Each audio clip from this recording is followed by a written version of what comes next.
kepada Allah. Jadi kalau ingin tauhidmu memuncak, atasi semua ketakutanmu pada apapun yang selain Allah, sisakan satu-satunya yang kamu takuti hanya Allah. Atasi itu maksudnya ya taklukkan. Jangan mau disetir oleh ketakutan-ketakutan yang bukan ketakutan karena Allah.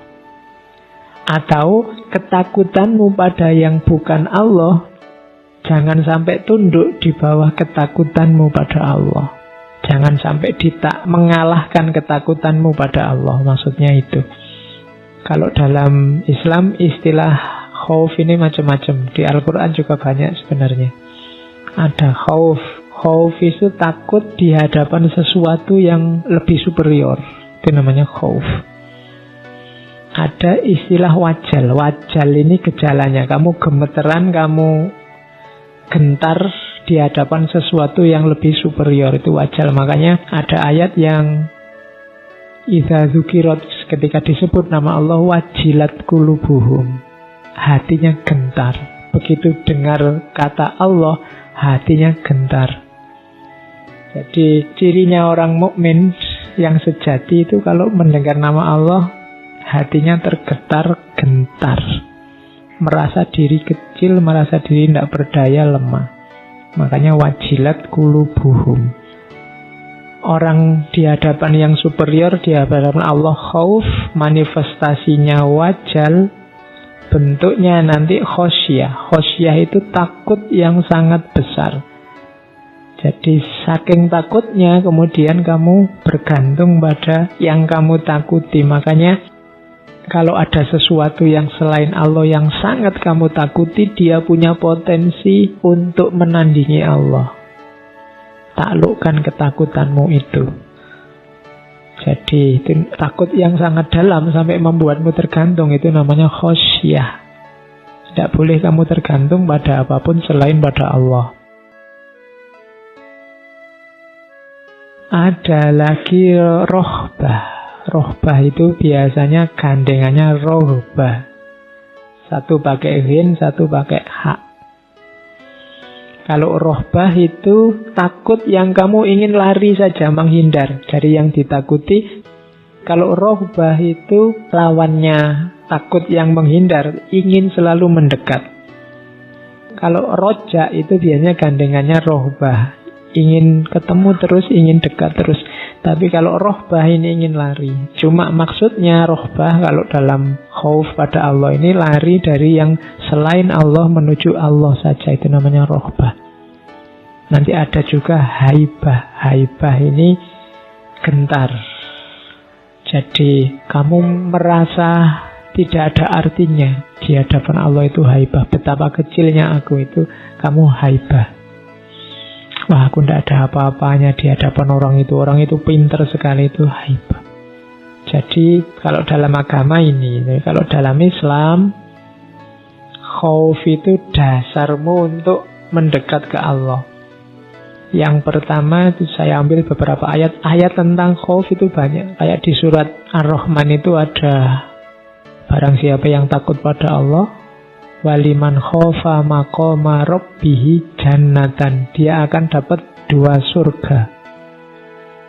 Jadi kalau kamu satu-satunya yang kamu takuti hanya Allah, besok kamu tidak cuma dapat 1 surga tapi 2 surga. Ya lumayan, kalau capek di surga yang satu pindah ke surga yang satunya. Memang tafsirannya begitu. Jadi ada 2 surga untukmu. Waliman khofa maqama rabbihi jannatan fabi ayyi alai rabbikuma tukadziban. Jadi takut itu syaratnya, konsekuensinya keimanan. Saya ambil dari Ali Imran itu. Innama dzalikumus syaitonu yukhawwifu awliya'u fala takhafuhum wa khafuni. Setan itu selalu menakut-nakuti para aulianya Allah. Jadi kalau kamu sering ragu-ragu, sering was-was, kamu sering tergoda melakukan kejahatan, kejelekan, itu perilakunya setan, maka jangan takut, jangan gentar. Satu-satunya yang harus kamu takuti hanya aku, katanya Allah. Jadi la takhafuhum wa khafuni. Jangan takuti mereka, takutlah pada aku saja. In kuntum mu'minin. Kalau kamu percaya, kalau kamu beriman. Itu Allah kayak ngomong, kalau kamu takut pada mereka, sebenarnya kamu tidak terlalu percaya padaku. Yang harus kamu takuti mereka. Jadi yang pertama itu, Al-Quran menjelaskan tentang takut itu. Implikasi, konsekuensi, kalau kamu ngaku orang beriman, yang kamu takuti hanya Allah saja. Apa ndak boleh Pak takut ke yang lain? Kan wajar Pak takut ke yang lain. Ya, cuma takut ke yang lain itu ndak boleh nabrak takutmu pada Allah. Takut sama manusia sampai kamu ndak sholat, itu namanya kamu ndak takut Allah, takut sama manusia. Nah ini ketakutan yang nabrak takutmu pada Allah itu yang ndak boleh. Terus innama yahsyallahu min ibadihil ulama, ini kalian sudah hafal. Yang khosyah, yang berarti takut serius mendalam pada Allah, itu hanya para ulama, hanya orang-orang yang punya ilmu. Orang yang ngerti, orang yang sadar dirinya pinter, punya keilmuan sehingga dia ma'rifat tentang kehidupan ini, pasti dia takut sama Allah. Yang masih berani sama Allah, biasanya ilmunya kurang. Masih harus belajar lagi. Terus implikasinya apa? Takut pada Allah itu berarti berani menghadapi semua yang selain Allah. Fala tahsyawun nasa wahsyawuni. Jadi jangan kamu takuti manusia siapapun dia, takutlah hanya padaku saja, itu maunya Allah. Terus ketakutan itu bisa jadi kontrol dari perilaku jelek. Kalau ini dari kisahnya Qabil sama Habil itu kan, la in basatta ilayya yadaka litaktulani ma ana bibasitiya dia ilaika. Itu kan waktu Qabil mau membunuh Habil, kalau engkau ulurkan tanganmu untuk membunuhku, aku tidak akan melakukan hal serupa. Aku tidak akan mengulurkan tanganku untuk membunuhmu. Kenapa tidak begitu? Inni akhafullaha rabbal alamin, karena aku takut pada Allah. Jadi kalau engkau mau menyakitiku, aku tidak akan menyakitimu, tidak akan balas menyakitimu. Kenapa? Aku takut pada Allah. Kalau engkau memakiku, aku tidak akan balas maki-maki kamu. Kenapa? Aku takut pada Allah. Itu pelajarannya ayat ini. Jadi umat Islam tidak dilatih untuk membalas kejelekan dengan kejelekan kalau masih takut sama Allah. Oh Pak, dia duluan Pak, bohong. Kan berarti sah saya. Bohong juga enggak. Dia duluan maki-maki ya Pak. Kalau nggak dimaki-maki balik, kalah nanti kita. Oh, enggak. Jangan melakukan yang jelek. Ya sekarang banyak orang bilang, sing waras ojo ngalah, tapi lakukan dengan baik. Jadi tidak ngalahnya lakukan dengan lurus, dengan baik. Kalau merasa tidak bisa melakukan dengan baik, jangan tanding. Kenapa? Nanti jangan-jangan kamu nabrak pagar-pagarnya Allah. Rumus kita pokoknya kalau ada yang jelek, perbuatan jelek apapun, ingat-ingat kalimat itu. Inni akhafullaha rabbal alamin. Sesungguhnya aku takut sama Allah. Pelihara baik-baik kalimat ini dalam dirimu. Dan barang siapa takut, dia akan dapat banyak pelajaran. Ya kan? Kalian yang baca surahnya Allah itu kan, saya dzakaru mayyahsha. Akan dapat banyak pelajaran orang yang takut pada Allah maksudnya. Katanya Imam Ghazali, karakternya khauf itu ada yang tobi'ah, wahmiyah, ibadah, syirik, maksiat. Tobi'ah itu alami, yang sehat, yang rasional itu tobi'ah. Ada takut yang wahmiyah. Wahmiyah itu ketakutan yang tidak rasional, tidak masuk akal, tidak jelas, kok gitu kok ditakuti. Itu namanya wahmiyah. Yang ditaklukkan yang wahmiyah ini. Kalau yang tobi'ah dikontrol. Yang wajib yang mana? Ibadah. Takut pada Allah itu kan jenisnya ibadah. Kalau ini wajib, kamu harus takut sama Allah. ketakutan di bawahnya yang tobi'ah, kontrollah, jangan sampai nabrak ketakutanmu pada Allah. Kalau masih ada ketakutan yang wahmiyah, taklukkanlah. Jangan sampai kamu takut yang tidak jelas. Yang sama sekali jangan syirik. Takut tadi yang harusnya pada Allah, kamu tempelkan pada yang bukan Allah. Nah ini tidak boleh. Jadi ini takut yang punya konotasi sampai kamu menyerah mempertuhankan. Itu yang tidak boleh. Kalau tobi'ah masih boleh. Malam-malam gelap-gelap, wah saya tidak berani masuk kamar sana. Ngeri kalau di sana, itu sebenarnya natural, alami. Kamu tidak usah jawab, gitu aja kok takut-takut itu ya sama Allah. Ya, tidak begitu. Ya, ayo mas maju pidato. Waduh gemeteran ya, aku takut. Katanya beriman. Ya takut itu sama Allah. Ya tidak begitu, itu tobi'ah, tidak apa-apa. Wajar, dikontrol saja. Yang tidak boleh itu takut yang kemudian yang ditakuti jadi objek kayak Allah, disembah, ditaati 100%. Itu namanya jenis khauf yang jadi syirik. Atau maksiat, ketakutan yang melahirkan maksiat, itu tidak boleh. Menyebabkan melakukan sesuatu yang diharamkan. Waduh aku takut tidur sendirian, berdua yuk. Itu tidak boleh. Kan alami Pak, dasarnya ketakutan, tidak boleh melahirkan maksiat. Oke, itu macam-macamnya khauf. Oke, terus kalau katanya Imam Ghazali, dasarnya khauf itu makrifat. Tidak mungkin khauf itu dipaksa. Saya tak takut, padahal nggak takut, itu tidak bisa. Untuk bisa ketakutan pada Allah itu muncul, harus kenal siapa Allah, siapa dirimu. Otomatis kamu akan takut, kamu akan gentar di hadapan Allah. Orang yang masih berani sama Allah, mungkin dia ngerti Allah itu siapa, tapi dia tidak makrifat pada Allah. Jadi tidak kenal. Beda kan kenal sama ngerti itu. Dia tidak sadar siapa Allah itu, sehingga dia tidak takut sama Allah. Maka tahu dan sadar tentang Allah, makrifat tentang Allah, itu jadi dasarnya khauf. Kenali dirimu, kenali Allah, maka otomatis kamu akan takut sama Allah. Manusia yang paling takut pada Allah bisa dijamin dialah yang kenal dirinya dan kenal Allah. Makanya yahsyallahu min ibadihil ulama. Hanya orang-orang berilmu yang bisa takut sama Allah.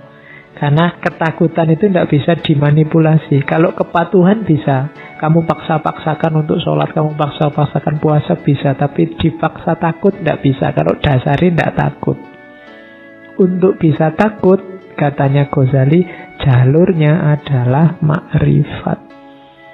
Makrifat itu berarti paham, kenal, sadar tentang siapa kita, siapa Allah. Kalau kamu kenal siapa itu raja, siapa itu presiden, kan orang ini raja loh, presiden loh, otomatis kan kamu langsung gentar. Kayak kamu naik motor tiba-tiba dicegat orang, begitu ngerti, itu polisi toh, langsung gentar.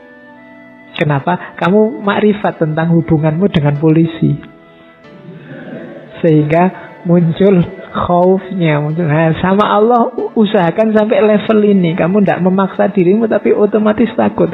Kalau mau melakukan kejelekan, takut aku sama Allah. Nah, itu berarti kamu sudah jadi.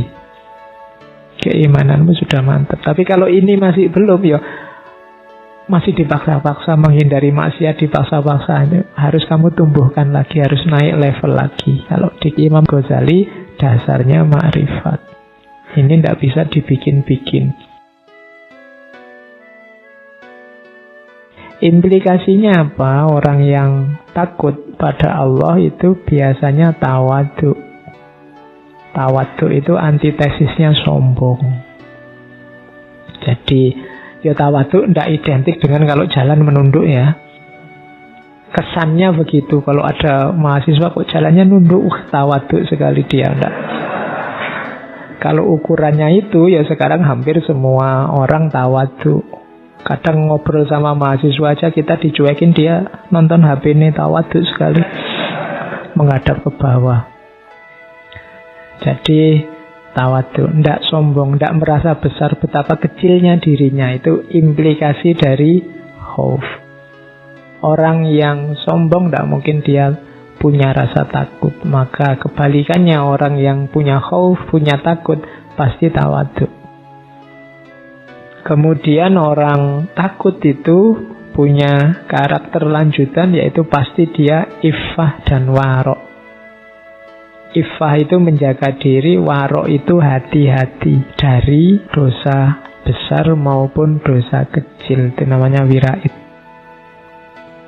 Termasuk hati-hati dari syubhat. Itu namanya orang wirai.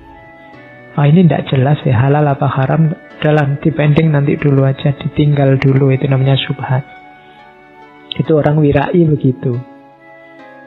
Jangankan yang haram, yang syubhat aja dia tidak mau, itu wirai. Orang yang wirai pasti nanti terjaga dirinya, namanya iffah. Terus siddiq. Siddiq itu orang yang menempuh jalur lurus. Itu implikasinya orang takut sama Allah. Kemudian ilm, pasti dia punya ilmu. Kalau Imam Ghazali tadi kan ma'rifat. Orang bisa takut itu pasti karena dia ma'rifat, paham siapa dirinya, siapa Allah. Maka dia ada di makom ilm. Dan yang terakhir pasti takwa. Kadang-kadang bahkan takwa ini didefinisikan takut kepada Allah, karena memang dekat. Orang yang takut pasti takwa. Jadi itu implikasinya. Kalau ingin tahu orang ini takut tidak sih sama Allah, coba cek parameter-parameter itu. Yang bisa kalian lihat itunya. Dia tawaduk apa enggak, terjaga apa tidak, kemudian lurus apa tidak orangnya, kemudian berilmu apa tidak, dan takwa apa tidak. Itu ukuran-ukuran seorang yang takut. Kalau masih tidak punya itu, sebenarnya ya mungkin takutnya masih dipaksa-paksa. Oke, terakhir saya bawakan Plato tentang ketakutan juga, cuma dalam konotasi yang berbeda. We can easily forgive a child who is afraid of the dark. Kita bisa memaafkan dengan mudah anak-anak yang takut kegelapan. Tragedi yang sebenarnya dalam hidup adalah ketika orang dewasa takut dengan cahaya. Kalau ada anak kecil takut kegelapan itu wajar biasa. Wong yang besar aja kadang juga masih takut. Yang mengenaskan, yang ironis, yang tragis itu kalau ada orang sudah dewasa, akalnya lengkap, segala perangkat intelijensinya utuh, tapi dia takut dengan cahaya, dia takut dengan kebenaran, dia takut dengan kebaikan. Maka orang-orang ini adalah tragedi dalam kehidupan. Maka terus belajar, terus cari ilmu, terus luaskan wawasan, biar kalian tidak alergi cahaya, alergi dengan kebenaran. Apa ada Pak orang alergi dengan kebenaran? Ada. Jangan-jangan di sekitar kita banyak. Kenapa? Karena yang muncul di sekeliling kita banyak hari ini adalah kepalsuan-kepalsuan. Orang yang terpapar kepalsuan terus-menerus, nanti kepekaannya pada kebenaran bisa menurun. Kalau parah bisa sampai level takut pada cahaya. Oke, ini istilah-istilah simbolik, silahkan kalian terjemahkan untuk hidupmu sendiri-sendiri. Jangan sampai nanti kamu alergi cahaya. Oke, saya kira itu tema ketakutan malam hari ini. Ambil 1-2 yang relevan untuk hidupmu, untuk meningkatkan kualitas dirimu. Cuma harus diusahakan, karena di situ tersembunyi rahasia kesempurnaan keimanan kita. Oke, saya akhiri sekian. Kurang lebihnya mohon maaf. Wallahul muwaffiq, wallahu a'lam bissawab. Wassalamualaikum warahmatullahi wabarakatuh.